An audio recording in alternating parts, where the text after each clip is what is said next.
नमस्कार दोस्तों, मैं अंकुर उपाध्याय स्वागत करता हूं आप सभी का एक बार फिर से अपनी नई वीडियो में।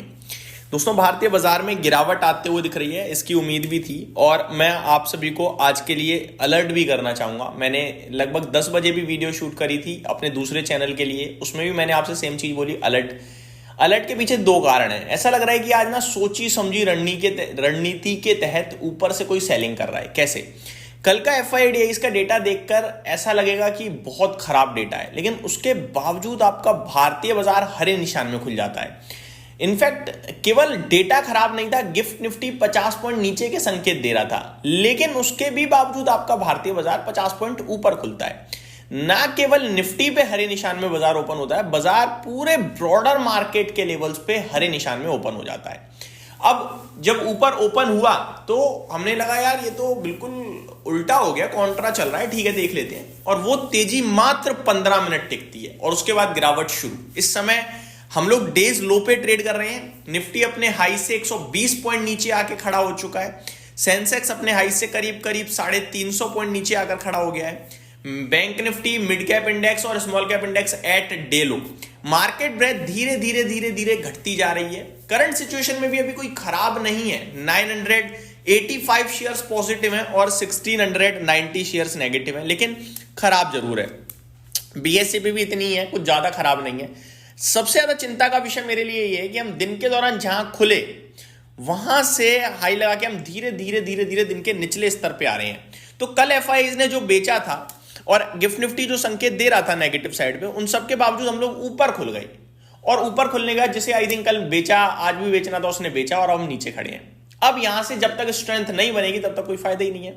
निफ्टी लेवल्स पे अगर मैं चार्ट को डेली कैंडल पे जूम आउट करूं तो ऐसा लग रहा है कि 25,700 जाने की तैयारी में दिख रहा है। अब मैं आपको एक चीज सिंपल बताना चाहूंगा, ज्यादा बड़ी बात नहीं। अगर आप आज के लिहाज से निफ्टी को देखोगे तो आज है खराब दिन लग रहा है मुझे। अगर आज जब तक अपने थोड़ी देर पहले का हाई निफ्टी ब्रेक ना करे तब तक नेगेटिव है। फॉर एग्जांपल अभी के हिसाब से मैं आपको बताना चाहूंगा, पहला फॉल निफ्टी का आया 9:34 पे 25,920 से, और गिरते गिरते इसने लो लगाया करीब 25,853 का। हल्की रिकवरी आई 25,870 की, फिर गिरा और इस बार लो लगाया 25,830 का।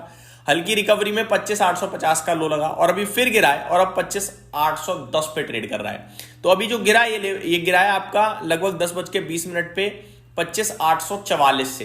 तो मेरा मानना है कि अब अभी जब मैं वीडियो शूट कर रहा हूं उसके हिसाब से जब तक 25,850 ऊपर में ना निकाल दे तब तक तो बिल्कुल ही बेकार है।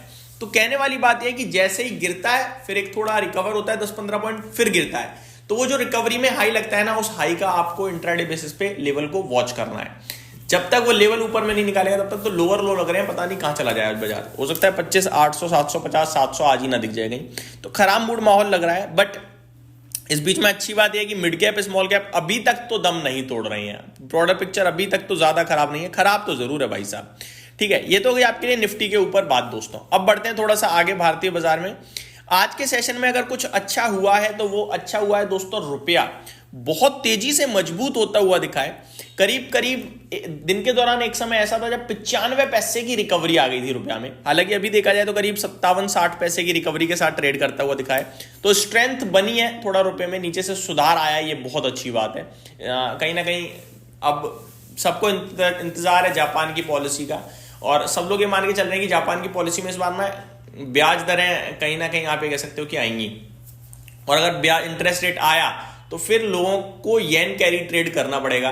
दैट मीन्स जो लोग या जापान से पैसा लेते हैं उधारी पे लोन के रूप में, उन्हें वापस देना पड़ेगा, क्योंकि वहां पे इंटरेस्ट फ्री पैसा मिलता है। अब आपका जब अगर इंटरेस्ट पे करना पड़ेगा तो लोग कहेंगे छोड़ो, बेचा बाज करके वापस से पैसा दे देते हैं, क्यों ही इंटरेस्ट पे करना। और ये सब चीजें होंगी तो डेफिनेटली कहीं ना कहीं मार्केट्स में सेलिंग आएगी और ज्यादातर भारतीय बाजार में सेलिंग आएगी इस जापान येन कैरी ट्रेड के चलते। आगे बात करी जाए दोस्तों अगले टॉपिक के बारे में, तो ब्रोकरेज हाउसेस की रिपोर्ट मैं आप सभी के साथ शेयर करना चाहूंगा आज के सेशन में जो आते हुए दिख रही हैं।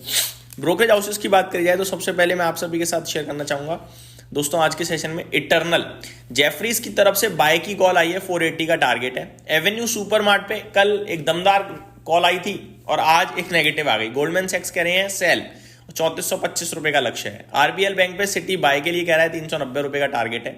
एचडीबी फाइनेंशियल्स पे जेफरीज ने बाय की कॉल को मेंटेन करा है 900 रुपए के लक्ष्य के लिए। इंडिगो पे इन्वेस्टेक्स सेल की रेटिंग दे रहा है, 4050 का टारगेट है। ऑर्कला इंडिया पे जेपी मॉर्गन की तरफ से इनिशिएट करी गई है ओवरवेट की कॉल, 745 का टारगेट दिया गया है। रिलायंस इंडस्ट्रीज पे मॉर्गन स्टैनली की तरफ से ओवरवेट की कॉल है, 1847 का टारगेट है।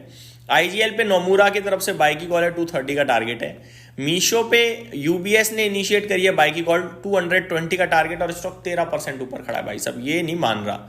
एल&टी फाइनेंस पे सिटी की तरफ से बाय की कॉल आई है, 330 का टारगेट है। एचडीएफसी लाइफ पे सिटी की तरफ से मेंटेन करी गई है बाय की कॉल, 1000 रुपए का लक्ष्य है। आईसीआईसीआई प्रूडेंशियल लाइफ पे सिटी की तरफ से बाय की रेटिंग को बरकरार रखा है 870 के लक्ष्य के लिए, और सिटी ने एसबीआई पे भी बाय की रेटिंग बरकरार रखी है, 1110 का टारगेट है। यूबीएस पीबी फिनटेक पे सेल की रेटिंग को बरकरार रखे हुआ है, 1660 का टारगेट है। तो सिटी बाय कह रहा है, 2225 रुपए का लक्ष्य है। किसकी मानोगे आप? Fully confuse. तो ये आपके लिए कुछ ब्रोकरेज हाउसेस की रिपोर्ट थी जो मैंने आपके साथ डिस्कस करी। एफआईआई की भर भर के सेलिंग चल रही है। अब देखते हैं इस सेलिंग के बीच में भारतीय बाजार दम लेता है या फिर और गिरता है। यहीं समाप्त करता हूं इस वीडियो को। अगली वीडियो में स्टॉक स्पेसिफिक बात करूंगा। बने रहिए चैनल के साथ। Thank you so much for watching this video. Have a great day guys.